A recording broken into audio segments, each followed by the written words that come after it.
I'm Aubrey Miller, 49 years old, and I built my life from the ground up. From a latchkey kid raised by a single mother to a flag officer in the United States Navy, entrusted with the lives of thousands. For years, I did everything I could to support the one person who always supported me, my mother. But the moment I stepped through the front door, the smell of cheap stale tobacco and a blaring TV replaced the familiar scent of my mother's apple cinnamon candles. A stranger was sitting in my late father's recliner, his feet propped up on the coffee table.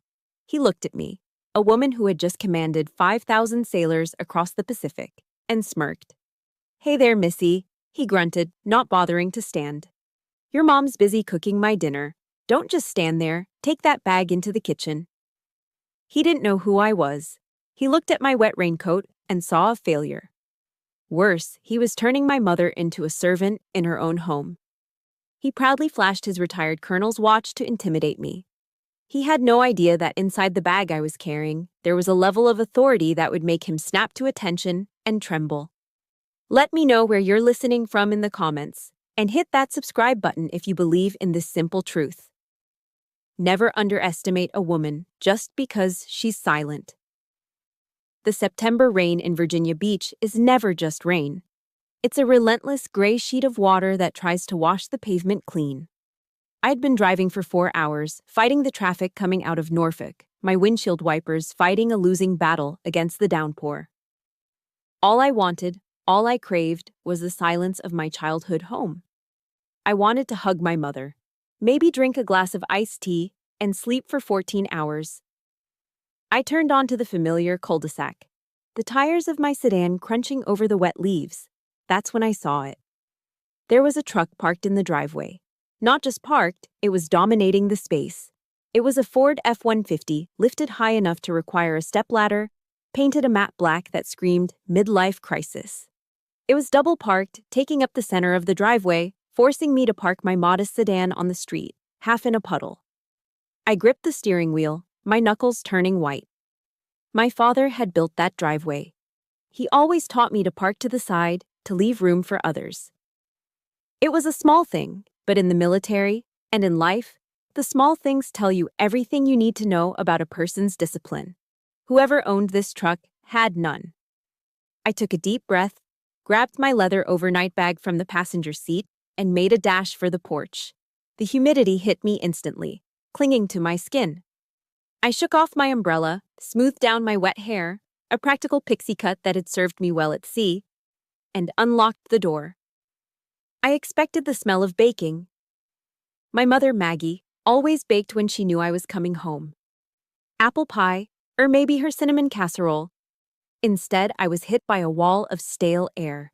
It smelled like cheap menthol cigarettes and Old Spice applied too heavily to cover up the scent of sweat. "Is that you, Maggie? Bring me a beer while you're up," a voice boomed from the living room. It wasn't a question, it was a command. I walked into the living room, water dripping from my coat onto the hardwood floor. The TV was blaring, Fox Sports, volume turned up to 50. And there, occupying the sanctuary of my father's old leather recliner, was a man I had never met. He was large, taking up the entire chair. He wore a pastel yellow polo shirt tucked tightly into khaki shorts, highlighting a stomach that had seen too many backyard barbecues. He didn't stand up when I entered. In the South, a gentleman stands when a lady enters the room. In the military, a subordinate stands when a superior enters. This man did neither. He looked me up and down, his eyes lingering judgmentally on my plain rain jacket, my lack of makeup, and my sensible travel shoes. "You must be the daughter," he said, shifting his weight but keeping his feet firmly planted on the coffee table, my mother's antique coffee table. He extended a hand lazily toward me, wrist limp, not bothering to lift his elbow off the armrest. I took his hand. It was clammy. A dead fish handshake. I gave it a firm, short squeeze and let go immediately. "Aubrey Miller," I said, my voice calm. "Mark Hensley," he replied, pointing a thumb at his chest. "Retired Air Force, Colonel, 06. Did 25 years, flown sorties you couldn't even dream of." He waited for me to be impressed. When I didn't gasp in awe, he squinted at me. Your mom said you were in the service. Navy, right? That's right, I said. He chuckled, a wet, rattling sound. Judging by the getup, I'm guessing you're enlisted. Petty officer? Maybe a yeoman handling paperwork. It's good work for a gal. Keeps you organized. I felt a flash of heat rise up my neck, but my face remained like stone. It was a look I had perfected over 25 years of service. I thought of the 2 silver stars currently tucked away in the velvet box inside my bag. Rear Admiral. 07. I outranked this man in every possible way. But I remembered the words of Colin Powell, a man I had admired my entire career. Never let your ego get so close to your position that when your position goes, your ego goes with it. This man, this colonel, was all ego. If I corrected him now, it would just be a shouting match. I needed intel. I needed to see how deep this rot went. I work in the industry, I said simply, neither confirming nor denying. Right. Well, good for you, Missy, he said, turning his attention back to the football game. Don't worry, we'll make a soldier out of you yet. Just then, the kitchen door swung open. Aubrey? My mother came rushing out. She looked smaller than I remembered. She was wearing a heavy apron, her gray hair pulled back in a frantic bun. She smelled like frying grease, not apples. She hurried toward me, her arms open. But before she reached me, her eyes darted toward Mark. She checked his face, gauging his reaction, before she dared to hug her own daughter. That hesitation broke my heart more than the stranger in the chair. Oh, honey, you're soaking wet, she whispered, hugging me tight. She felt frail. I'm so glad you're here, Mark. This is my Aubrey. We met, Mark grunted, waving a hand dismissively without looking away from the TV. She seems quiet. Not much of a talker, is she? Mom pulled back, a nervous smile plastered on her face. She's just tired, Mark. She drove a long way. Well, Mark said, slapping the armrest of the recliner. Don't just stand there dripping water on the floor, Missy. Your mom is putting the finishing touches on my dinner. Be a good girl and take that bag to the kitchen, out of the way. And grab me a coaster for this beer, Maggie. I told you about the rings on the table. I looked at my mother. She flinched. She actually flinched at his tone. Then she looked at me, her eyes pleading. Please don't make a scene. Please just go along with it. I looked at Mark's back. He had already dismissed me. He thought I was a nobody. He thought he was the alpha male, the king of this castle, ruling over 2 helpless women. I tightened my grip on the handle of my bag, the bag that held my identity, my achievements, and the authority to crush his little ego into dust. Sure, I said, my voice dangerously level. I'll take the bag to the kitchen. I walked past him. I didn't stomp. I didn't sigh. I moved with the silent, predatory grace of a destroyer cutting through dark water. He thought he had won this round. He thought he had established dominance. He had no idea he had just given orders to a rear admiral. And as I pushed open the kitchen door, leaving him to his football game, I began to formulate a plan. The storm outside was nothing compared to what was brewing inside me. The dining room table is the altar of the American family. It's where you give thanks, where you share your day, and where the hierarchy of the household is silently established. In the Miller house, my father had always sat at the head of the table, facing the window. It wasn't about dominance. It was about protection. He liked to see who was coming up the driveway. Since he passed, that chair had remained empty, a silent tribute. Tonight, Mark Hensley was sitting in it. He had spread himself out, elbows wide on the table, claiming the space as if he had conquered it. When I walked in from the kitchen carrying the pitcher of iced tea, the sight of him in that specific chair made my stomach turn over.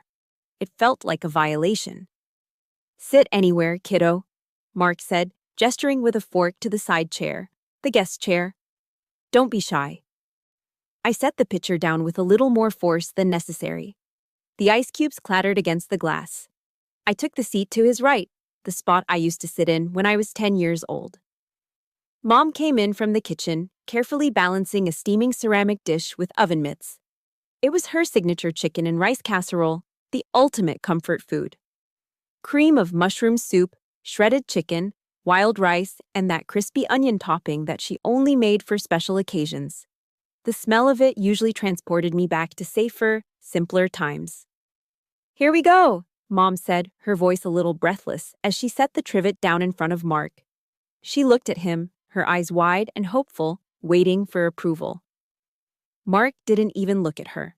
He reached for the serving spoon and heaped a massive pile onto his plate before Mom or I had even touched our napkins. Then, before taking a single bite, before even testing the temperature, he grabbed the salt shaker. He shook it vigorously over the casserole. Then he grabbed the pepper grinder and cranked it over the food for a solid 10 seconds. "Mark," Mom said softly, "you haven't tasted it yet. I put plenty of seasoning in the sauce this time." Mark finally took a bite, chewing with his mouth half open, a smacking sound that grated on my nerves like sandpaper. He swallowed and shook his head. "Bland, Maggie. It's just bland. You always go light on the salt. You gotta cook with flavor, like the French. I had this dish in Paris back in '88 that would blow your mind. This? Well, this is fine for home cooking, I guess." I saw my mother's shoulders slump. The light in her eyes flickered out. She sat down silently and took a tiny spoonful of rice, not looking at either of us. My hands were clenched in my lap. "It smells delicious, Mom," I said, making sure my voice carried across the table. "I've missed this. The galley food on the ship is nothing compared to your cooking." Mark snorted. "Galley food? Yeah, I remember the mess halls. Slop on a shingle." He took a long swig of his beer. "But you know, in the Air Force, officers ate like kings. When I was stationed at Ramstein Air Base in Germany during the Cold War, we had filet mignon every Friday night. The O Club there was legendary." And so it began. The Mark Hensley Show. For the next 20 minutes, I didn't get a word in. Neither did Mom. Mark launched into a monologue that was clearly rehearsed, a greatest hits collection of his career. He talked about the wall coming down as if he had personally pushed the bricks over. He talked about flying sorties near the Russian border. His descriptions filled with jargon that sounded impressive to a civilian, but sounded completely off to me. "I was pulling 6 Gs, he boasted, waving his fork in the air. Inverted. The MiG was right on my tail, but I knew I had the better turn radius. You have to have ice in your veins for that kind of work, Aubrey. You Navy folks, you just float around in circles waiting for something to happen. Up there, it's pure predatory instinct." I took a sip of my tea, analyzing him. He claimed to be an 06, a colonel. But his stories were full of holes. He mixed up his aircraft capabilities. He talked about tactics that weren't introduced until the Gulf War, claiming he used them in the '80s. He was puffing his chest, a rooster trying to impress the hens. "Actually," I said, seizing a rare pause while he chewed a mouthful of bread, "we had a pretty intense deployment this time.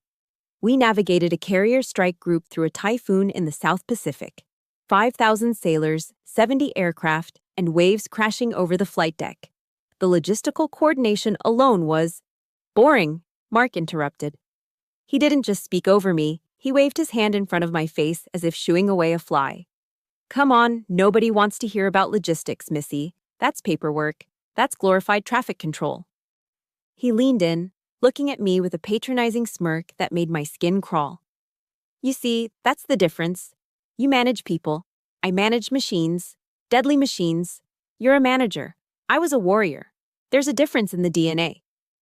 I felt the blood rushing to my ears.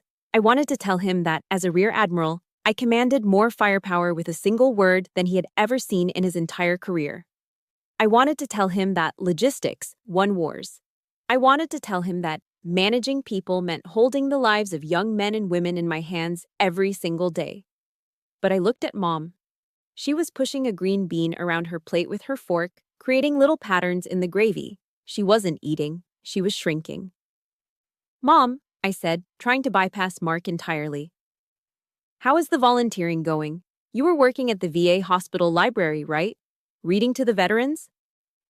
Mom looked up, a faint spark returning. "Oh, yes, it's wonderful. There's this one gentleman, Mr. Henderson. He's 90 years old, and he loves historical fiction. I found this new book about..." Maggie, stop, Mark groaned, rolling his eyes. Aubrey doesn't want to hear about you shelving dusty books for senile old men. It's depressing. Besides, I told you, you spend too much gas money driving out there. You should be focusing on the house. The gutters are full of leaves. I enjoy it, Mark, Mom whispered, her voice trembling. You enjoy wasting time, Mark corrected her, his tone shifting from boastful to sharp. And this chicken is dry. Pass the gravy. Mom stopped talking. She picked up the gravy boat and passed it to him with a shaking hand. Sorry, Mark. It's okay, babe, he said, winking at her, a sudden and terrifying switch back to fake charm. I still love you, even if you can't cook. I sat there, frozen. The food in my mouth tasted like ash. This wasn't just a bad dinner guest. This wasn't just a jerk. This was a man who needed to make everyone else small so he could feel big. He was systematically dismantling my mother's personality. He had taken the vibrant, chatty, community-loving woman I knew and turned her into someone who apologized for dry chicken in her own house. I looked at Mark, watching him wipe his mouth with the back of his hand. He caught me staring. What's the matter, kiddo? He grinned. Cat got your tongue? Or is the military life too tough for you to talk about? I'm just listening, Mark, I said softly, my voice steady, betraying none of the storm raging inside me. I'm learning a lot. And I was. I was learning exactly where his weak points were. I was learning that his arrogance was a shield for mediocrity. And I was realizing that the battle I came home to fight wasn't going to be won with missiles or destroyers.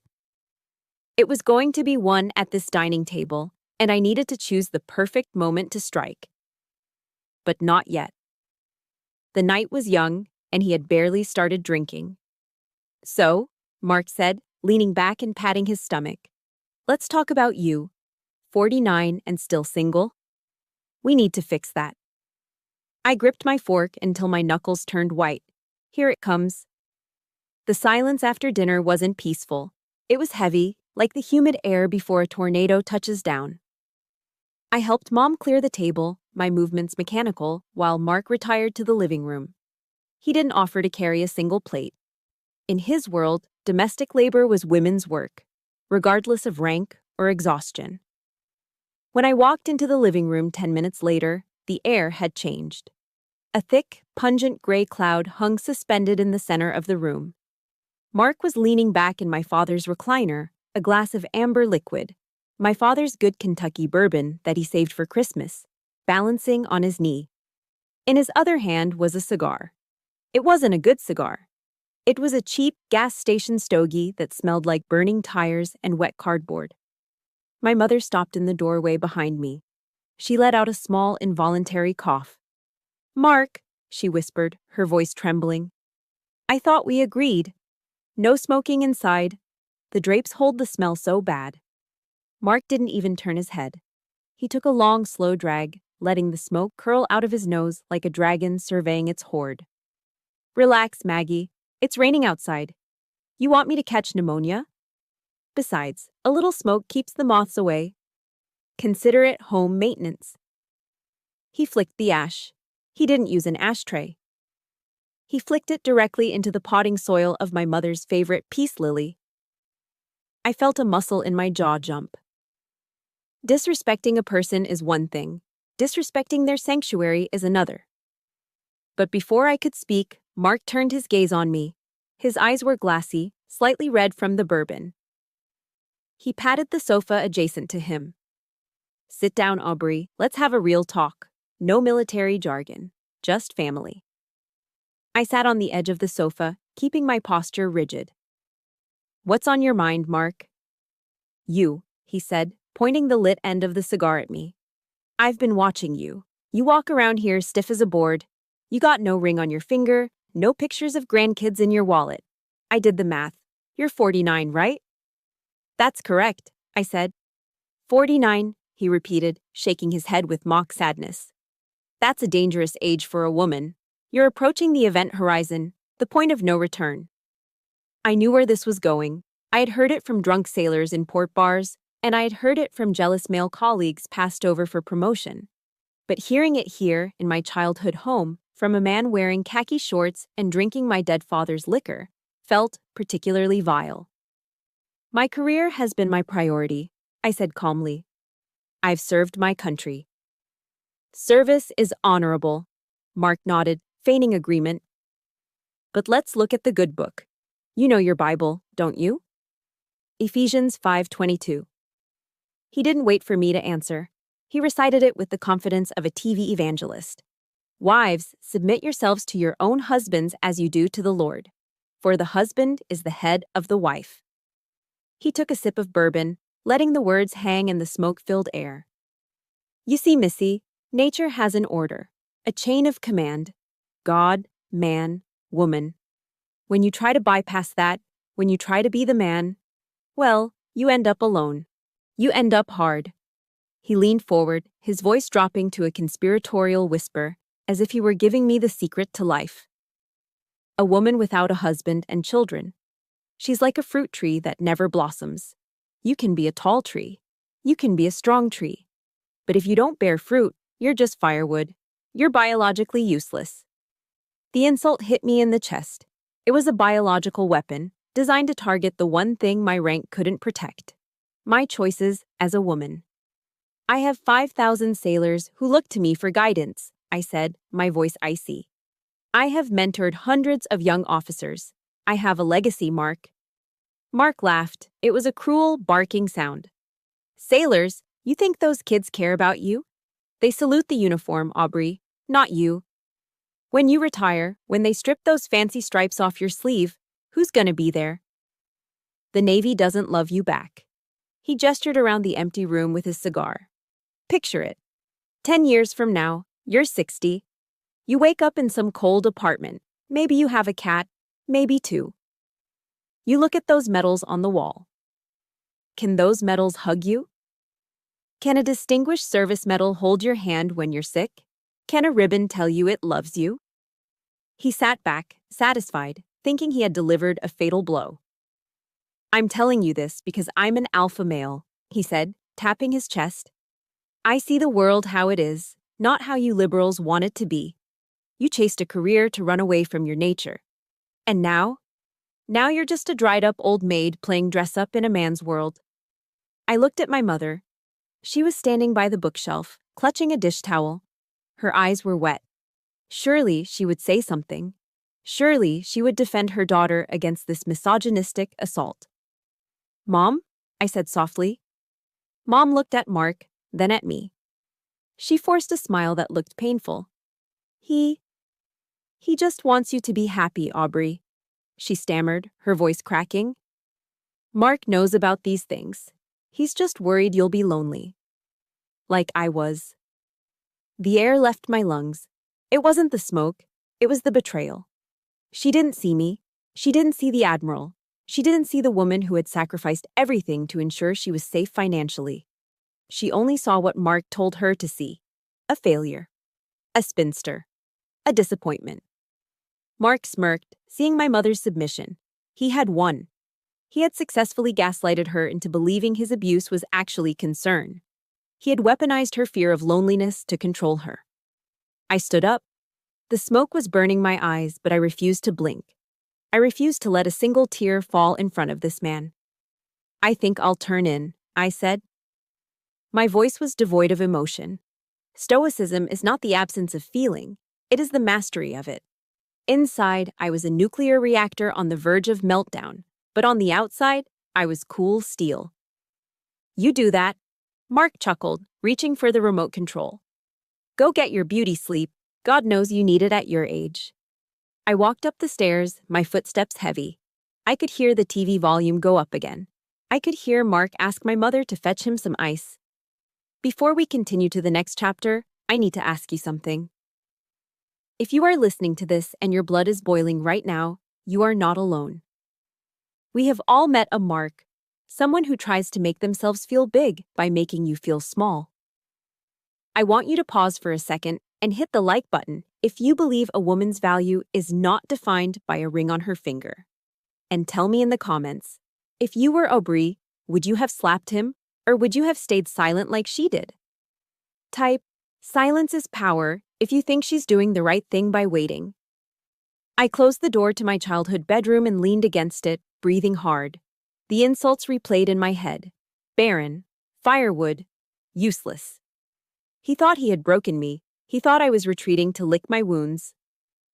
But as I looked around the room, my eyes landed on my open bag. I saw the corner of a bank statement sticking out of a folder I had brought with me.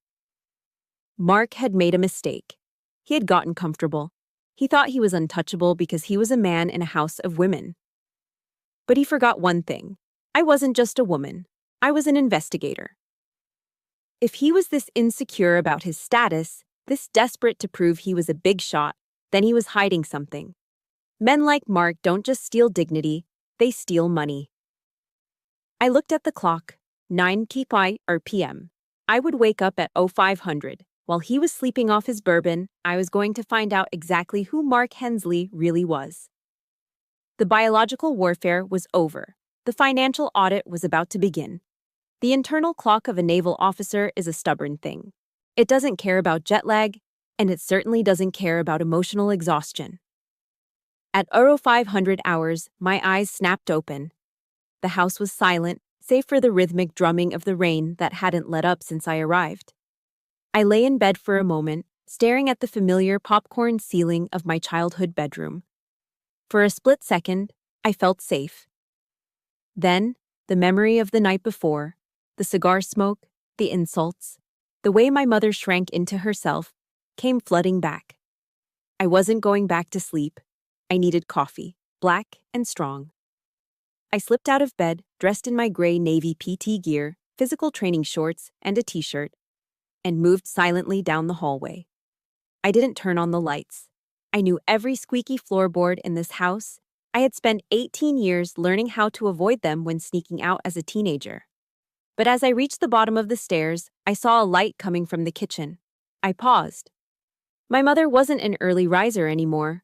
Since Dad passed, she usually slept until 7. I moved closer to the kitchen doorway, staying in the shadows. There, sitting at the small breakfast table, was Mark. He wasn't watching TV. He wasn't drinking. He was hunched over a stack of papers, a pair of reading glasses perched on the end of his nose, a calculator in his hand. He looked like a general studying a battlefield map. But as I leaned in, I recognized the logo on the papers. It was the blue and red branding of my mother's bank. I stepped into the light. "Little early for accounting, isn't it, Mark?" He jumped. He actually jumped.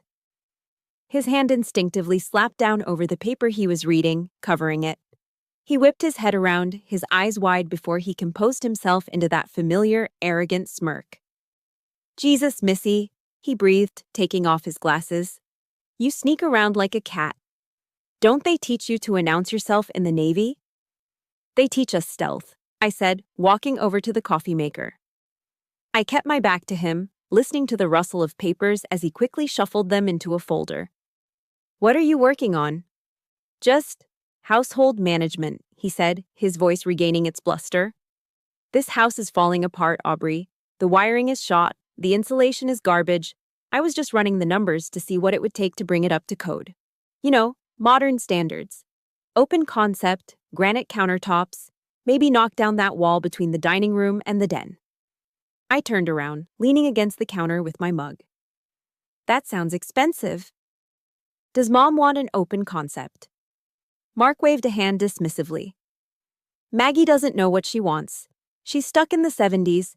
I'm trying to increase the property value for her. It's an investment. You have to spend money to make money, right?" He stood up, clutching the folder to his chest. "I'm gonna go check the truck. Make sure the windows are rolled up tight with this rain." He brushed past me, smelling of stale morning breath and Old Spice. He was in a hurry to get away from my questions. I waited until I heard the front door close. Then, I moved. I didn't go after him. I went to the trash can. Mark was sloppy. Arrogant people usually are. Lying right on top of yesterday's coffee grounds was a crumpled piece of paper. I fished it out and smoothed it flat on the counter. It was a receipt from the local auto dealership. A payment receipt. 2024 Ford F-150 Platinum. Monthly payment, $845. That was a mortgage payment. That was an insane amount of money for a retired man living in his girlfriend's house. But what froze my blood wasn't the amount. It was the name on the billing address, Margaret Miller. My mother was paying for his truck. I felt a cold rage settle in my stomach, replacing the need for caffeine. I folded the receipt and put it in my pocket. An hour later, Mark was snoring on the couch again. His morning check had evidently exhausted him. I found Mom in the sunroom, watering her plants. She looked tired, the dark circles under her eyes prominent in the natural light. "Morning, Mom," I said gently. "Oh, hi, honey," she smiled, but it didn't reach her eyes. "There's coffee." "I had some," I said. I decided to bypass the small talk. I pulled the crumpled receipt from my pocket and placed it on the potting bench next to her orchids. "Mom, why is your name on Mark's truck note?" She froze, her watering can hovering in midair. She didn't look at me. She looked at the receipt, her face flushing pink. It's complicated, Aubrey," she stammered. "Mark needed a reliable vehicle.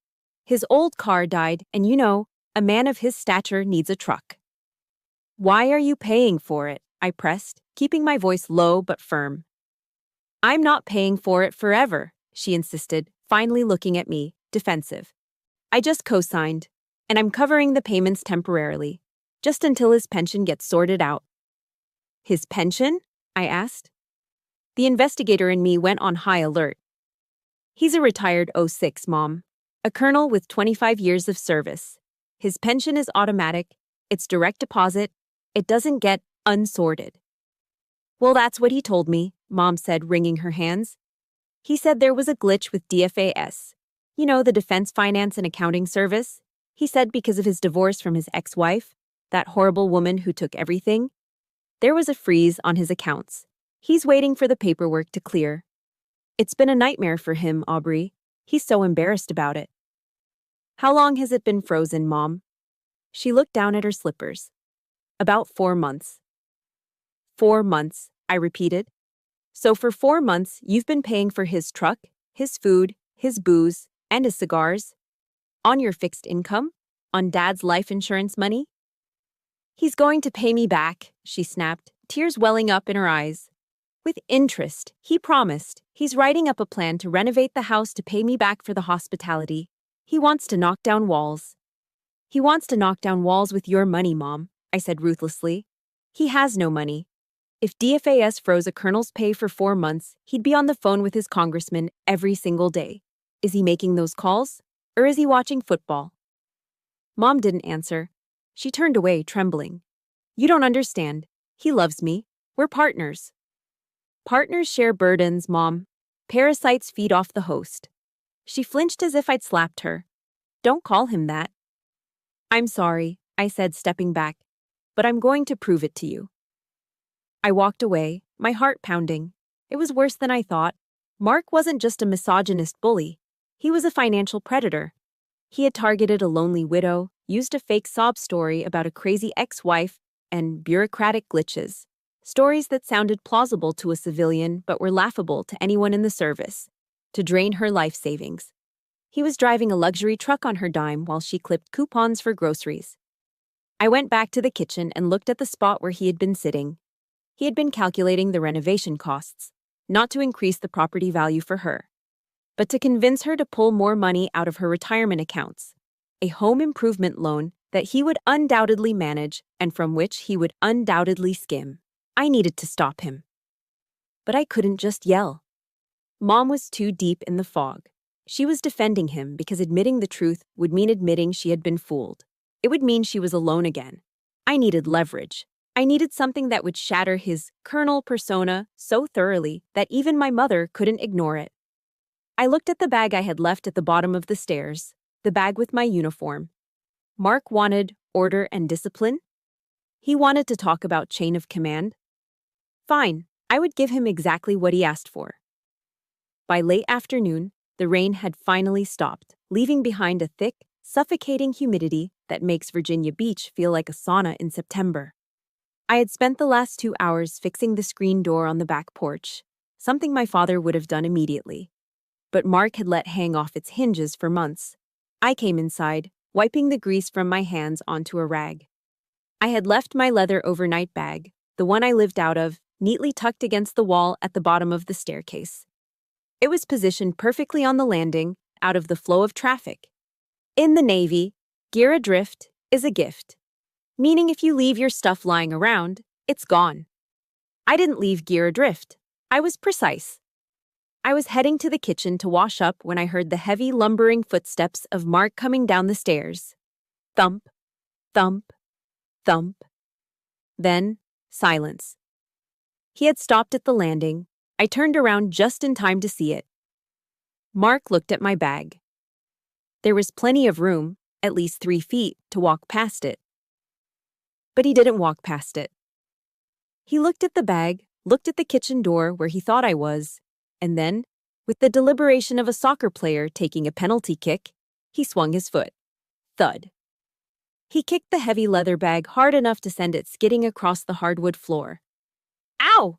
Damn it! Son of a bitch! Mark grabbed his shin, hopping on one leg, putting on a performance that would have embarrassed a B-list actor.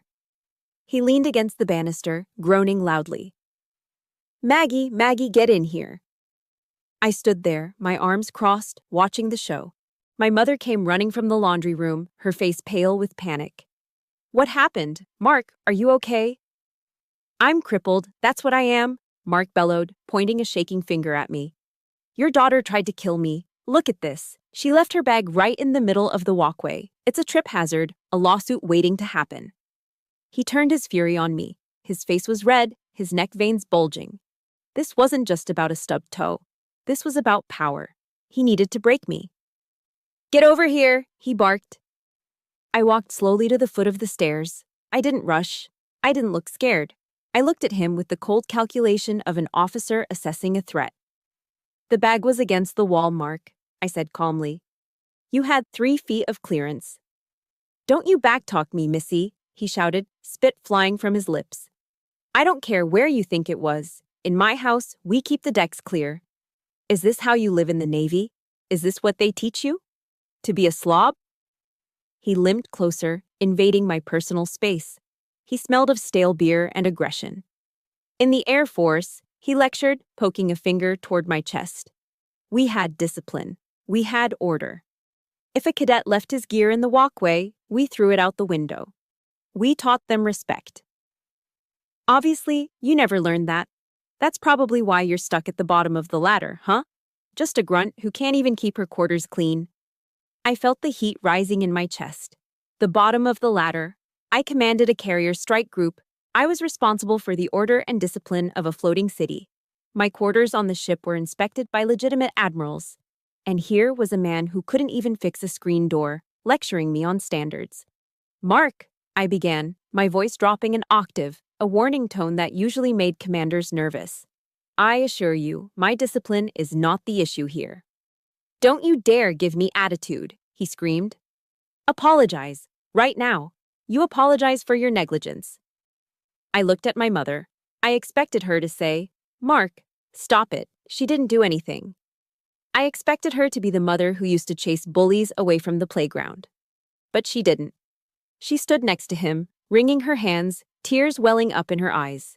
She looked terrified.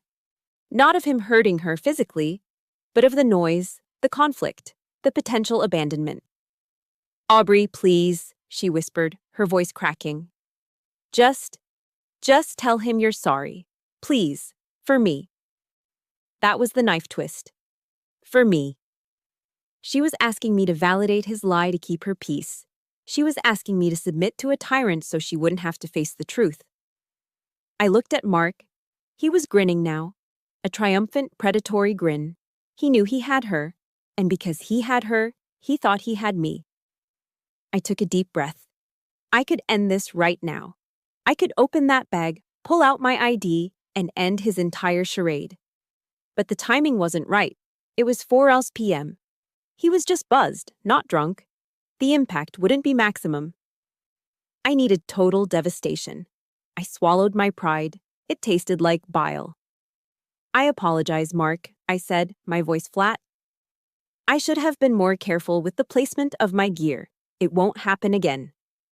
Mark let out a huff of satisfaction. He straightened up, his injured leg miraculously healed. See? Was that so hard? He sneered. A little humility goes a long way, kiddo. Maybe if you learned to say sorry more often, you'd have a husband by now. He turned to my mother. Maggie, get me an ice pack and a beer. I need to elevate this leg. He hobbled toward the living room, effectively dismissing me. I stood alone in the hallway. My mother hurried past me to the kitchen, avoiding my gaze. I'm sorry, honey, she whispered as she passed. He's just particular. I didn't answer. I walked over to my bag. It was scuffed from his kick. I bent down and picked it up. It was heavy. Not just with clothes, but with the weight of what was inside. Inside the side pocket, wrapped in a velvet cloth, was my shoulder board case. Inside that case were 2 silver stars. Mark wanted to talk about discipline. He wanted to talk about order. He wanted to talk about the chain of command. He had just lectured a rear admiral on how to be a soldier. He had just kicked the bag containing the uniform of a flag officer. I tightened my grip on the leather handle. The leather creaked. You're right about discipline, Mark, I whispered to the empty hallway, my eyes fixed on the back of his head as he settled into the recliner. But you are very, very wrong about who was about to apply it. I carried the bag up the stairs. My steps were silent now. I wasn't just walking to my room, I was walking to my command post. I checked my watch. 1700 hours. I would let him have his dinner. I would let him have his drinks. I would let him get comfortable in his false sense of superiority. But tonight, at 2200 hours, the hierarchy of this house was going to change. Permanently. I entered my room and locked the door. I placed the bag on the bed and unzipped it. The silver stars caught the last light of the afternoon sun. They looked sharp. They looked cold. They looked ready. 2200 hours. In the military, time is precise. It isn't 10 o'clock at night. It is 2200. It marks the shift of the watch, the securing of the perimeter. For most of my life, this hour meant I was on the bridge of a ship, looking out over a black ocean, responsible for the lives of thousands. Tonight, my command post was the kitchen island of my mother's house. The house was quiet. The rain had finally tapped out, leaving a heavy, humid silence in its wake. I sat on a bar stool, my laptop open, the blue light illuminating my face. Next to my computer sat a small rectangular leather box. It was unobtrusive, just a simple black box that traveled with me everywhere. I was reviewing a readiness report from the Pacific Fleet, my mind miles away from the petty insults of the dinner table. I was calm. I was focused. Then, the kitchen lights went out. 1 second, I was reading about supply chain logistics. The next, I was plunged into darkness. Curfew, Missy. The voice came from the doorway. Mark. He flicked the hallway light on, casting a long, distorted shadow across the kitchen floor. He stood there, swaying slightly, a fresh glass of bourbon in his hand. He had changed out of his khaki shorts into a pair of sweatpants, but he still wore that oversized military watch, checking it theatrically. In this house, Mark slurred, walking toward me. We run a tight ship. 2200 is lights out. Taps. Time for little girls to go to sleep. I didn't close my laptop. I didn't flinch. I slowly turned on the stool to face him. I'm working, Mark, I said, my voice low and even. I suggest you go to bed. Mark laughed. It was a wet, ugly sound. He took a step closer, invading my personal space. The smell of cheap bourbon and stale cigar smoke was overpowering. You suggest? He sneered, leaning down so his face was inches from mine. You don't get to suggest anything. Do you know who I am? Do you know what I was? A colonel, I said. 06. That's right, he bellowed, slamming his hand down on the granite counter, making my coffee cup jump. A full-bird colonel. Do you know how many men I commanded? Do you know the respect I get when I walk onto a base? I am the ranking officer in this house. That means I give the orders and you follow them. He poked a finger toward my face. You might play little soldier games in the Navy, pushing papers for some captain. But here, I am the alpha. I am the commander. and I am ordering you to close that computer and get upstairs before I throw it out the back door." I looked at his finger. Then I looked at his eyes. They were bloodshot, filled with a mixture of alcohol and fragile male ego. He truly believed it. He believed that his rank, retired or not, gave him divine right over me. He believed I was a nobody. Margaret Thatcher once said, "Being powerful is like being a lady. If you have to tell people you are, you aren't." Mark had spent 2 days telling me how powerful he was. I took a deep breath. I didn't feel anger anymore. I felt a cold, sharp clarity.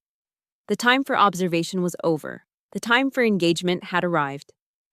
"Actually, Mark," I said, my voice dropping to a register that was devoid of emotion, "you are operating under a false assumption." "Excuse me?" he spat. "You assume you are the ranking officer present," I continued, reaching out my hand toward the small black leather box on the counter. "But you failed to verify your intelligence." Mark frowned, confused. "What are you babbling about?" I didn't answer. I simply unsnapped the brass latch of the case. It made a sharp click that echoed in the silent kitchen. With a slow, deliberate movement, I flipped the lid open. The hallway light caught the contents instantly. Resting on the deep blue velvet lining were not the gold oak leaves of a major, nor the silver eagle of a colonel. There, shining with a cold, terrifying brilliance, were 2 silver stars. Rear Admiral, upper half, 08. The silence that followed was louder than any scream. Mark looked at the box. He blinked. He leaned in, squinting, as if his brain refused to process the visual data. He looked at the stars, then at me, then back at the stars. The color drained from his face so fast it looked like a shade was being pulled down. His mouth opened, but no sound came out. The glass of bourbon in his hand tilted dangerously. I stood up. I didn't just stand. I rose. I drew myself up to my full height, my shoulders back, my chin high. I wasn't wearing a uniform, just a t-shirt and sweatpants, but in that moment, I was wearing the authority of the United States Navy. "Colonel Hensley," I said. My voice wasn't loud, but it had the weight of a crashing wave. It was the command voice, a tone honed on the bridges of warships, designed to cut through storms and chaos. "You are currently addressing a rear admiral." I saw the reaction before he could stop it. It was muscle memory. It was 25 years of conditioning drilled into his nervous system. Mark's spine snapped straight. His heels clicked together. His chin tucked in. His arm twitched halfway to a salute before he froze, caught in a paralyzed limbo between terror and disbelief. He stood at the position of attention, in his own kitchen, in his sweatpants. I, he stammered, his eyes darting around the room, looking for an exit, looking for a joke, looking for anything to save him. But there was nothing. Just the stars. "You spoke to me about discipline," I said, stepping around the island, walking toward him. He didn't move. He couldn't. "You spoke to me about the chain of command. Do you understand the chain of command, Colonel?" Yes, ma'am," he whispered. The ma'am slipped out involuntarily. "Good," I said, stopping right in front of him. I was close enough to see the sweat beading on his upper lip. "Then you know that a colonel does not order an admiral to go to bed. A colonel does not kick an admiral's gear. And a colonel certainly does not disrespect an admiral's mother in her own home." Mark was trembling. The bully, the alpha male, the loudmouth. He was gone. In his place was a terrified junior officer who had just realized he had made a career-ending mistake. "I didn't know," he choked out. "Aubrey? Admiral." "I didn't know." "That," I said coldly, "is because you never asked. You were too busy listening to your own voice." I reached over and plucked the bourbon glass from his shaking hand before he dropped it. I set it on the counter with a soft thud. "Now," I said, my eyes boring into his. "Stand down, Colonel. Dismissed." Mark stumbled back as if I had pushed him. He looked at me one last time, horror written all over his face, and then he turned and fled. He didn't walk. He scurried toward the guest room, his tail firmly between his legs. I stood alone in the kitchen, the adrenaline humming in my veins. I looked down at the two silver stars in the box. They hadn't changed. They were just metal. But tonight, they were the sword of justice. I have to stop here for a second because I still get goosebumps remembering the look on his face.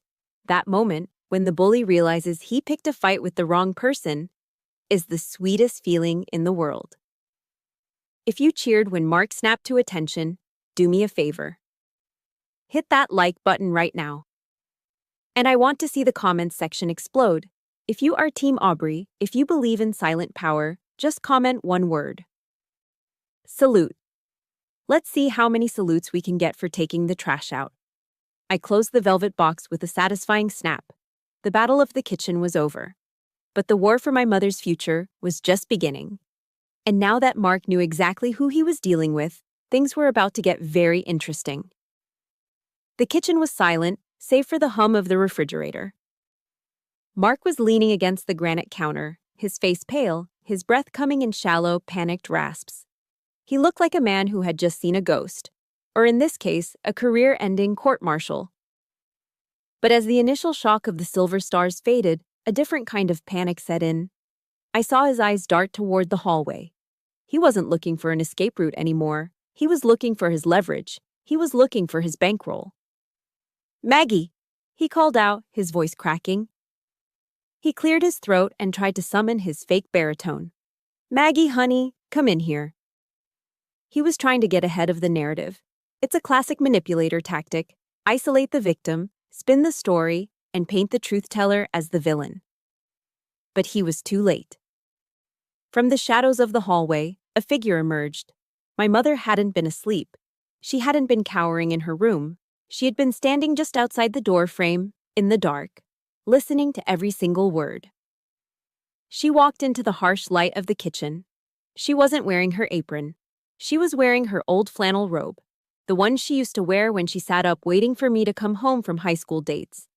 Her hair was down, gray and silver strands framing a face that looked tired, yes, but for the first time in days, completely awake. Mark scrambled toward her, his hands outstretched. "Babe, you won't believe this. Your daughter, she trapped me. She set me up.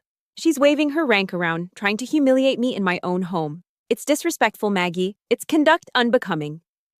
He was pleading now, desperation leaking from every pore. He reached for her hand, trying to reestablish physical dominance, trying to anchor himself back into the role of the protector. Mom took a step back. She pulled her hand away as if his skin were made of burning coal. "In your home, Mark?" she asked softly. Mark froze. "Well, our home. You know what I mean. We're a team. I'm just saying, she ambushed me." I stayed quiet. I closed the velvet box with a soft snap and leaned back against the counter. I didn't need to say anything. The evidence was in the room. "She didn't ambush you, Mark," Mom said, her voice gaining a steadiness I hadn't heard in years. "She just showed you who she really is. And because of that, you showed me who you really are." "I was just following protocol," Mark stammered, pointing a shaking finger at me. "She's an admiral, Maggie. You don't understand the military code. When a superior officer is present, you show respect. That's all I was doing, showing respect." I couldn't help it. I let out a dry, humorless laugh. "Mom," I said gently, ignoring him. "Look at him, really look at him. He snapped to attention because he respects the medal on my shoulder. But when I walked through that door yesterday as just your daughter, as a woman in a raincoat, he wouldn't even stand up to shake my hand." I walked over to my mother and placed a hand on her shoulder. She didn't flinch. She leaned into me.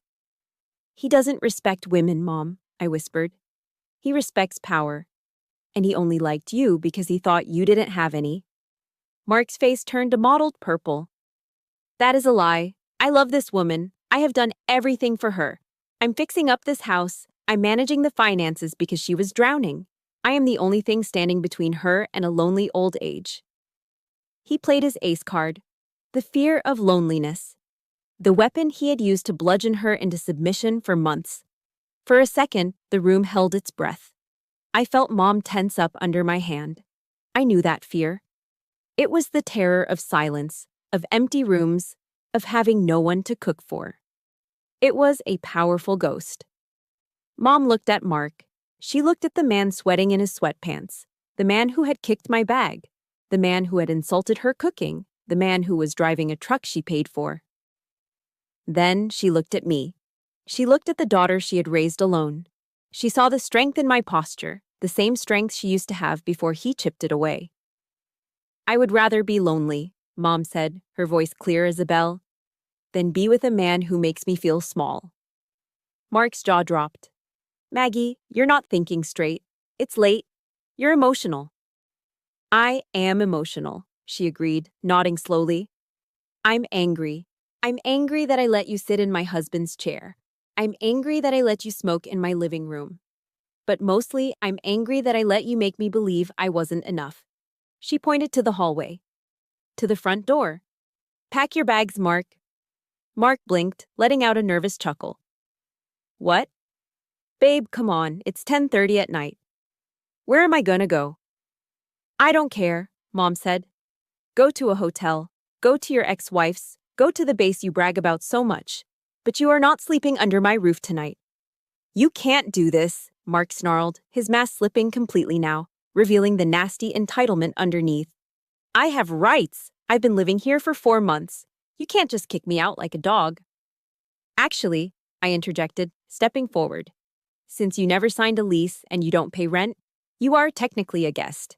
And as of this moment, your invitation has been revoked. Now, you can leave voluntarily, or I can call the base commander at Naval Station Norfolk.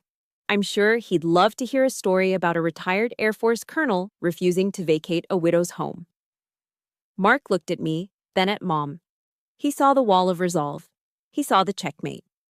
"Fine," he spat, turning on his heel. "Fine. You want to be alone? Rot in this dump. You think she's gonna stay?" He gestured at me. "She's gonna leave you, Maggie. She's gonna go back to her ships and her career, and you're gonna be all alone in this big, empty house. And you'll cry for me." "I might cry," Mom said, holding her head high. "But they will be my tears, not yours." Mark stormed past us. We heard him stomping up the stairs. We heard the violent sounds of drawers being ripped open, of things being thrown into a suitcase. He was making as much noise as possible, a final tantrum to punish us. 10 minutes later, he came back down, dragging a rolling suitcase and carrying a duffel bag. He didn't look at us. He stormed to the front door, yanked it open, and marched out into the night. Slam. The door shook in its frame. The sound echoed through the house, final and absolute. Then came the roar of the Ford F-150 starting up, the truck my mother was paying for, and tires screeching as he peeled out of the driveway. And then, silence. But it wasn't the heavy, suffocating silence of the last 2 days. It was the clean, quiet silence of a storm that has passed. I looked at Mom. She was trembling now, the adrenaline fading. Her shoulders shook, and a sob escaped her throat. "Oh, God," she whispered, covering her face with her hands. "I was so stupid. Aubrey, I was so stupid." "No, Mom," I said, pulling her into a tight embrace. I held her the way she used to hold me when I scraped my knees. "You weren't stupid. You were hopeful. There's a difference." She cried into my shoulder, releasing months of tension, months of walking on eggshells. I stroked her gray hair, feeling the fierce protectiveness of a daughter who has finally repaid her debt. "He's gone," I whispered. "He's really gone." "The house feels so big," she sniffled, pulling back and wiping her eyes with her sleeve. "It's not big, Mom," I smiled, grabbing a tissue from the counter and handing it to her. "It's just empty of trash. Now we have room to bring the good stuff back in." She managed a weak, watery smile. Can we throw away the rest of that bourbon?" "Way ahead of you," I said, picking up the bottle Mark had left on the counter. We walked to the sink together. I poured the amber liquid down the drain, watching it swirl away. It smelled like him, and then it was gone, washed away. But as I watched my mother dry her eyes, I knew this wasn't completely over. Mark was a narcissist, and narcissists don't just walk away when they've been humiliated, they strike back. I had won the battle of the house, but I had a feeling Mark wasn't done trying to scorch the earth. "Come on," I said, putting an arm around her. "Let's lock the deadbolt, double-check it, then I'm making us some tea." Aubrey? Yeah, Mom. Thank you, she whispered, for bringing the stars home. Anytime, Mom. Anytime. For 3 days, the house in Virginia Beach had been peaceful. We had changed the locks within an hour of Mark's departure. We had aired out the living room, scrubbing the smell of stale smoke from the curtains. My mother was humming again. It was a fragile tune, shaky and quiet, but it was there. She felt strong enough to return to her volunteer shift at the VA Medical Center in Hampton. It was her sanctuary, a place where she felt useful, reading to veterans and organizing the donation drive. I offered to drive her, but she insisted on taking her car. I need to do this, Aubrey, she said. I need to get back on the horse. I stayed home to handle the fallout, contacting the bank, checking credit reports, the unglamorous forensic work of cleaning up a financial mess. At 11 a.m., my phone rang. It wasn't Mom. It was Mrs. Gable, the head volunteer coordinator at the VA. Aubrey? Her voice was tight, hushed, like she was hiding under a desk. You need to get down here. It's him. The man your mother was seeing. He's in the main lobby and he's making a scene. My blood ran cold, then immediately hot. Is my mother safe? I asked, grabbing my keys and heading for the door. She's in the staff break room. Security is trying to talk to him, but he's wearing his uniform, Aubrey. He's wearing his service dress blues. He's waving his retiree ID around and demanding to see his wife. He's telling everyone who will listen that you've kidnapped her mentally. I stopped in the driveway. He was wearing his uniform. Mark wasn't just a jilted ex-boyfriend causing a domestic disturbance anymore. He was a retired commissioned officer using the uniform of the United States Air Force to intimidate civilians and harass a volunteer in a federal facility. He had just crossed a line from pathetic to punishable. I'm on my way, I said. Do not let him near her. I got into my car, but I didn't speed. Speeding is for amateurs who are reacting to chaos. I was about to control the chaos. I pulled my phone out and scrolled through my contacts. I didn't dial 911. Local cops would treat this as a domestic dispute. They would ask him to leave, give him a warning, and let him drive away. Mark needed more than a warning. He needed a court-martial of public opinion. I dialed a number I hadn't used in 2 years. Langley Air Force Base, Office of the Base Commander. This is Rear Admiral Aubrey Miller, USN, I said, my voice cutting through the static. Connect me to Brigadier General Vance, Priority 1. 30 seconds later, a deep, familiar voice came on the line. Aubrey, I haven't heard from you since the Joint Chiefs Summit. Everything okay? Hello, Tom, I said, merging onto the highway. I have a situation at the Hampton VA Medical Center.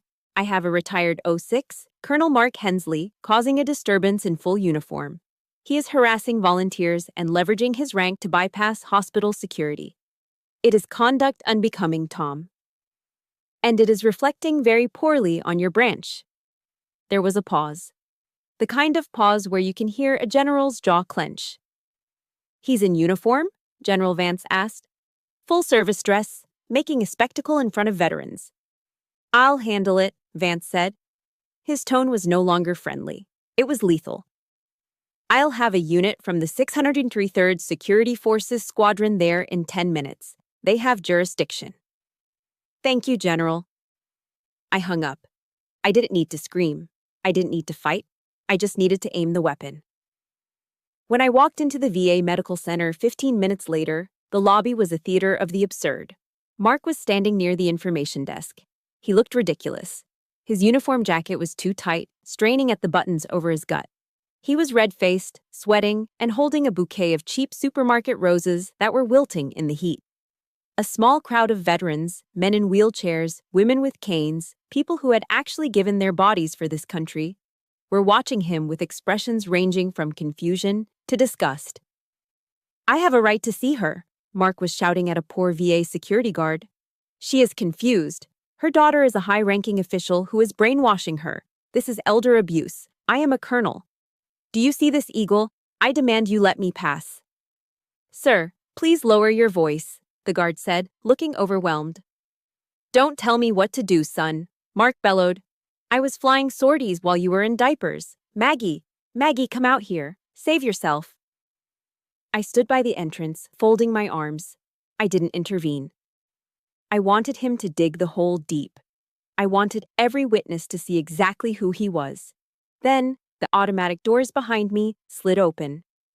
4 uniformed Air Force Security Forces personnel, military police, marched in. They weren't the rent-a-cops Mark was used to bullying. These were active-duty airmen, crisp, professional, and imposing. Leading them was a master sergeant who looked like he chewed granite for breakfast. The lobby went silent. Mark turned around, a smug smile forming on his face.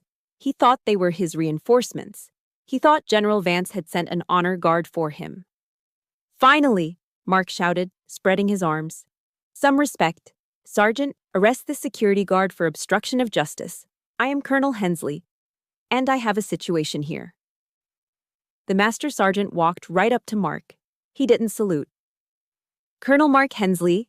the sergeant asked, his voice flat. "Yes, that's me." Mark beamed, adjusting his tie. "Sir, I am detaining you for disorderly conduct on federal property and conduct unbecoming an officer," the sergeant said. "You are creating a disturbance and bringing discredit upon the uniform. Turn around and place your hands behind your back." Mark's smile vanished. "Excuse me, do you know who I am? I am an O6. You are an E7. Stand at attention when you speak to me." "Sir." The sergeant stepped closer, his hand resting on his belt. "You are retired, and right now, you are acting like a belligerent civilian. Turn around, now." Mark looked at the MPs. Then he looked at the crowd. The veterans were whispering, some were snickering. The respect he craved was gone, replaced by the one thing he feared most: ridicule. He spotted me standing by the door. His eyes bulged. "You!" he screamed, pointing a shaking finger. "You did this! You traitor! You called the dogs on a brother in arms." "You are no brother of mine, Mark," I said, my voice carrying clearly across the quiet lobby. "You lost that privilege when you used that uniform to terrorize a woman." The MPs moved in. They were gentle but firm. They spun Mark around. He didn't fight. Cowards never do when the odds are even. I watched as they escorted him out, the plastic roses falling to the floor, crushed under the boots of the police. "This is a mistake," Mark was babbling as they dragged him through the sliding doors. "I know people. I know the general." "Tell it to the judge advocate, sir," the sergeant said as the doors slid shut. The lobby exhaled. I walked over to the break room door. It opened, and my mother stepped out. She was shaking, but she was dry-eyed. She had watched the whole thing through the glass window. "Is he gone?" she asked. "He's gone, Mom," I said. "And he's not coming back. Not unless he wants to lose his pension." She looked at the crushed roses on the floor. Then she looked at the veterans in the lobby, who were nodding at us respectfully. "He looked so small," Mom whispered. "In that uniform. He just looked so small."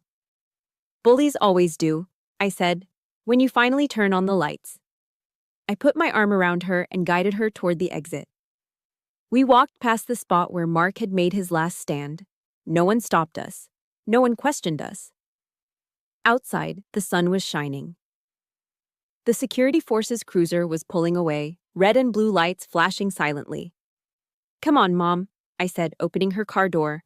"Let's go get some lunch. I know a place that puts actual salt in their casserole." She laughed. It was a short, surprised sound, but it was real. "I'd like that," she said. "I'd like that very much." The war was over. The cleanup was done. Now, finally, we could start to rebuild. The sound of a drill biting into wood is usually annoying. Today, it was the most beautiful sound in the world.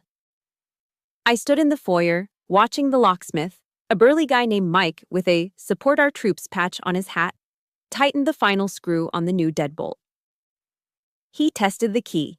Click, thunk, solid steel sliding into place. "You're all set, Admiral," Mike said, handing me a set of shiny brass keys. "This is a grade 1 lock. Nobody's getting in here unless they bring a battering ram." "Thank you, Mike," I said, handing him a check. I locked the door behind him. Then I unlocked it. Then I locked it again.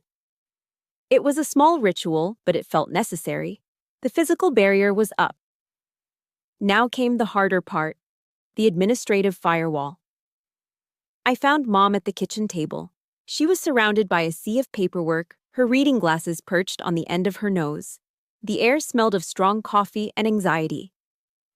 Okay, I said, pulling up a chair and opening my laptop. Let's look at the damage. We spent the next 3 hours on the phone. It was the unglamorous trench warfare of modern life, fighting with bureaucracy. We called the 3 major credit bureaus, Equifax, Experian, TransUnion, and froze her credit. We called the bank and closed the joint account Mark had pressured her into opening. The news wasn't good, but it wasn't fatal. The truck was a lease, I said, putting the phone down after a long conversation with the Ford dealership. Since you co-signed, we're on the hook for the early termination fee. It's about $3,000. Mom flinched. $3,000, that's my entire vacation fund. It's money, Mom, I said, reaching across the table to squeeze her hand. Money can be replaced. Your dignity, that's expensive. Consider the $3,000 a tuition fee. You paid for a very expensive lesson. She sighed, taking off her glasses and rubbing the bridge of her nose. I just feel so foolish. I let him take over everything, even the house. She looked up, her eyes drifting toward the living room. I followed her gaze. When Mark moved in, he had insisted on repainting the living room. He called the color Slate Command. I called it Prison Block Gray. It was a cold, industrial color that sucked the light out of the room and made the antique furniture look depressing. I hate that wall, Mom whispered. It feels like a cloudy day that never ends. I looked at the wall. Then I looked at my watch. 1,300 hours. Get your purse, I said, standing up. Mom looked confused. Why? Where are we going? We're going to Home Depot, I said. And we're buying the brightest, happiest blue paint we can find. That gray wall dies today. An hour later, we were back. We looked like a hazardous materials team. We had laid down canvas drop cloths, taped up the trim with blue masking tape, and pried open 2 gallons of Sherwin-Williams Coastal Bliss. There is something profoundly therapeutic about manual labor. For years, my work had been intellectual, strategy, logistics, personnel management. But dipping a roller into a tray of thick, rich paint and rolling it over a scarred wall? That was visceral. We put on Mom's favorite Motown playlist. The Temptations were singing My Girl as we attacked the wall. Slap, roll, slap, roll. With every stroke, the cold masculine gray disappeared, replaced by the color of a Caribbean shallow. The room began to breathe again. The light from the bay window hit the wet paint and bounced around, filling the space with energy. Mom wasn't just painting, she was exercising a ghost. She was aggressive with the roller, humming loudly, covering up every last trace of Mark's influence. We got paint in our hair. I got a smudge of blue on my nose. We didn't care. By 6 p.m., the room was transformed. It smelled of fresh latex and clean beginnings. We were exhausted. We collapsed onto the drop cloth in the middle of the room, leaning back against the sofa. I ordered a large pepperoni pizza from the local place, the greasy comfort food kind that we rarely ate. When the box arrived, we ate right there on the floor, passing napkins back and forth, admiring our handiwork in the fading daylight. It looks like the ocean, Mom said softly, chewing on a crust. It looks like it used to before. It looks better, I corrected her, because we did it. Silence settled between us. It wasn't awkward anymore. It was the comfortable silence of 2 soldiers who had survived a firefight. Avery? Mom asked, not looking at me. She was tracing the pattern of paint splatters on the canvas. Yeah, Mom. Why do you do it? Do what? Paint? No, she shook her head. Why do you come back? You're a rear admiral. You have a staff. You have a career that takes you around the world. You're important. And I'm just an old woman who got tricked by a con artist in a Ford truck. She looked at me then, her eyes vulnerable. I'm weak, Aubrey. I let him walk all over me. Why do you still need me? I put my slice of pizza down. I wiped my hands on a paper towel, thinking about how to answer. I thought about the bridge of my ship, the cold wind, the immense weight of responsibility, the way 5,000 people looked at me for answers, expecting me to be made of steel. They didn't know that sometimes the steel felt like it was cracking. "Mom," I said quietly, "do you know what it's like to be the boss? To be the one who can never be wrong, who can never be scared?" She shook her head. "It's lonely," I admitted. The word hung in the air, heavy and true. "It is incredibly lonely. Everyone salutes me. Everyone says yes, ma'am. But nobody asks me if I'm okay. Nobody makes me chicken casserole when I'm tired." I turned to her, pulling my knees up to my chest. "You think you're weak because you trusted someone. I don't see weakness. I see a woman who still has a heart soft enough to trust, even after everything. I've lost that, Mom. The Navy took that from me a long time ago. I have armor. You have heart." Tears pricked my eyes. "I come back because when I walk through that door, I don't have to be the Admiral. I don't have to be the 07. I can just be Aubrey. I can just be your daughter. And frankly, I need that more than I need the stars on my collar." Mom stared at me. She reached out with her paint-stained hand and touched my cheek. Her palm was warm. "You're always my Aubrey," she whispered, "even with the stars." "And you're always my mom," I said, leaning into her touch, "even with the gray walls, which, for the record, are gone." We both laughed. It was a genuine sound, bubbling up from the chest. "Promise me something," Mom said, her voice serious again. "Anything. Promise me you won't let the job make you hard forever. Promise me you'll find someone who sees you, not the uniform." "I'm working on it," I smiled.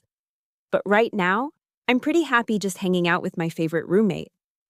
"Well," Mom said, grabbing another slice of pizza, "this roommate expects you to help clean up these brushes. That's the rule." "Yes, ma'am," I saluted playfully. We finished the pizza as the sun went down, bathing the new blue room in a soft twilight glow. The house felt secure. The locks were changed. The money was safe. But more importantly, the connection between us had been restored. We had stripped away the layers of old paint, the layers of lies, and the layers of distance. What was left was the foundation. And looking at my mother, laughing with a smear of blue paint on her cheek, I knew that foundation was strong enough to weather any storm. Even a hurricane named Mark. The Pacific Ocean is different from the Atlantic. It's bluer, deeper, and feels endless. Standing on the vulture's row of the aircraft carrier, looking down at the flight deck, the world is nothing but wind, jet fuel, and the deafening roar of freedom. It had been 6 months since I stood in my mother's kitchen in Virginia Beach. 6 months since I put 2 silver stars on a velvet cushion and watched a bully shrink into a coward. Down below, an FA-18 Super Hornet caught the arresting wire, going from 150 miles per hour to 0 in 2 seconds. It's a violent, controlled chaos. It's what I do. It's who I am. But today, my mind wasn't on the mission. It was on a scheduled FaceTime call. I stepped inside the island superstructure, finding a quiet corner in the flag bridge where the satellite signal was strong. I propped my iPad up against a logbook and hit the call button. The screen pixelated for a moment, the eternal struggle of Navy Wi-Fi, before resolving into a bright, clear image. "Aubrey, can you hear me?" My mother's face filled the screen. But it wasn't the face of the woman I had left in September. That woman had been gray, shrinking, and apologetic. This woman was vibrant. She had cut her hair into a chic short bob that framed her face. She was wearing a colorful scarf tied loosely around her neck, and there was a smudge of cerulean blue paint on her cheek. A callback to the day we painted the living room.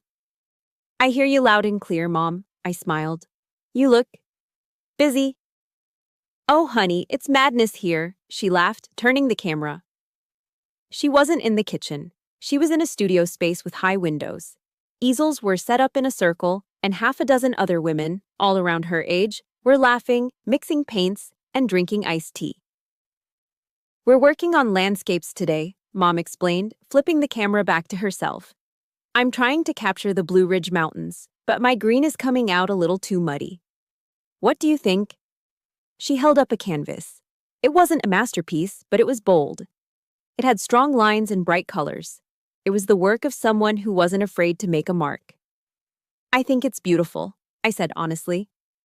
So, this is the famous art group? The Golden Palettes, she declared proudly. We meet twice a week.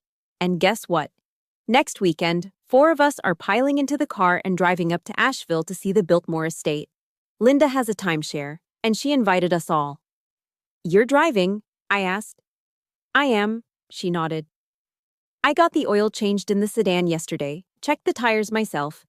I'm the designated driver because, well, I'm the only one who navigates without yelling at the GPS. I felt a lump form in my throat. 6 months ago, this woman was afraid to buy groceries without permission. Now she was planning road trips with her girlfriends. That sounds amazing, Mom. You deserve it. Oh, before I forget. Her eyes twinkled with a mischievous light. You'll never guess what I heard from Mrs. Gable at the VA. Do tell. Well, she lowered her voice, leaning into the camera like a teenager sharing a secret. Apparently, our friend Mark moved down to Sarasota, Florida, the Sunshine State. Good place for snakes, I noted dryly.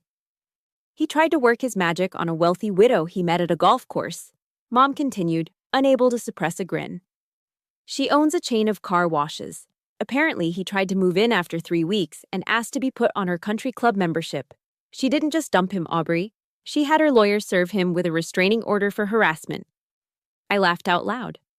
It was a deep, satisfying belly laugh that made a passing lieutenant look at me with surprise. Karma, I said. It's efficient. I don't even hate him anymore, Mom said, her expression turning thoughtful. I really don't.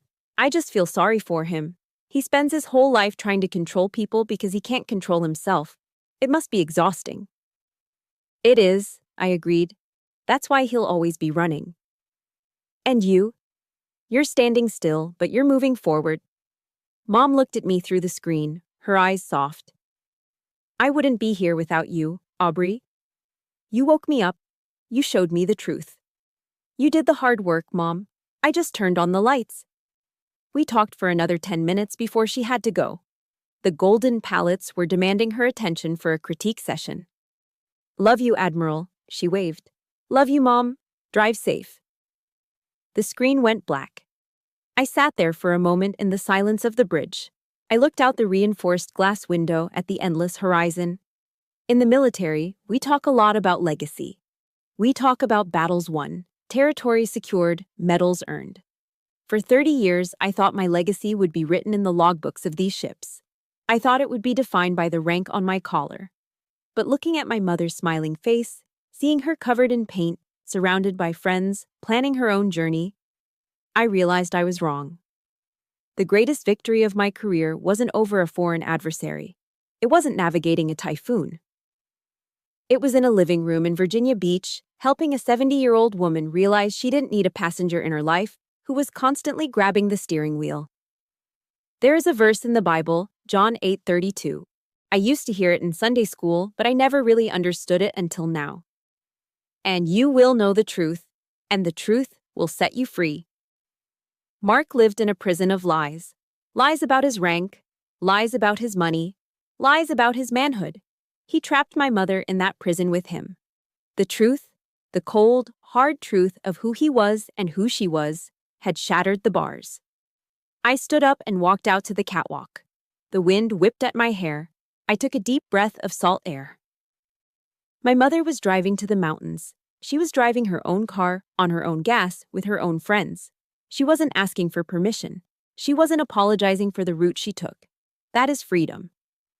And as I looked out over the Pacific, knowing that thousands of sailors were relying on me, I felt lighter. Because I knew that back home, the person who mattered most to me was finally, truly, safe. Not because I was protecting her, but because she had learned how to protect herself. If there is one thing I want you to take away from my mother's journey, it is this. Your silence does not buy your peace. It only buys their comfort. We often think that keeping the peace means swallowing our dignity. But true peace only comes when we set firm boundaries. Whether you are dealing with a financial predator like Mark or just someone who makes you feel small, remember that no is a complete sentence. You are the captain of your own ship. Do not let anyone else take the wheel and steer you into a storm. It is never too late to reclaim your command. Now, I want to hear from you. Have you ever had to stand your ground against someone who underestimated you? Or maybe you are currently helping a loved one find their voice. Share your story in the comments below. This community is here to listen and support each other. If you enjoyed seeing justice served today, please hit that like button and subscribe to the channel. It helps us share more stories of resilience and truth. Until next time, stand tall, keep your eyes on the horizon, and never apologize for shining your light.